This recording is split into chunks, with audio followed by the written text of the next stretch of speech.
l'instant. Deux choses. Oui. Sur l'âge de 64 ans, Oui. moi j'ai bien lu le dossier de presse du Premier ministre. Ça sera un âge pivot. Donc, si vous partez avant, ça sera un malus. Donc, les plus riches pourront partir avant. Et ceux qui n'auront pas le choix iront au bout. Mais il faut le dire, c'est un âge pivot qui est amené à évoluer. Parce que ça, personne n'en parle. Tous les 10 ans, il sera relevé d'un an. Il sera passé à 65, puis ensuite à 66, puis ensuite à 67. Aujourd'hui, le gouvernement ne le dit pas. Donc sur les 30 prochaines années... Ah oui, parce que moi, je ne l'ai pas vu, ça. Vous lirez et vous le verrez. Ouais. Mais c'est vrai que nous avons une question, c'est que la réforme Touraine de 2014 a de toute façon posé la question des 43 annuités, 172 trimestres. Pour les cheminots. Pour tout le monde. Oui, pour tout le monde. Pour tout le monde. Donc ouais. c'est vrai que quelqu'un qui rentre sur le marché de l'emploi à 24 ou 25 ans, de toute façon, il devra aller à 68 ou 69. Mais je reviens quand même sur une question. C'est les 1000 euros.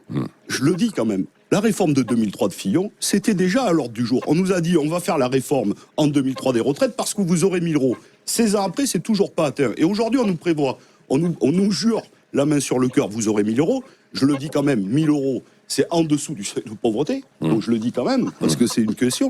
Et il y a une arnaque autour de ça, c'est qu'il faudra cotiser 43 ans à taux plein, sans chômage, sans carrière hachée, sans compter les questions de formation, pour atteindre les 1000 euros. Non, mais ça doit être compris dans les points. Prenons une question. Comment allons-nous faire croire à une caissière de n'importe quel hypermarché qui subit un temps partiel imposé à 24 heures, qui est payé entre 800 et 850 euros au travail, à peu près l'ensemble de sa carrière, comment on va lui faire croire qu'à la retraite, elle aura 1000 euros? Ce n'est pas vrai. Et la deuxième chose, c'est qu'aujourd'hui, quand vous êtes fonctionnaire, votre retraite est calculée sur les 6 derniers mois, les 6 meilleurs.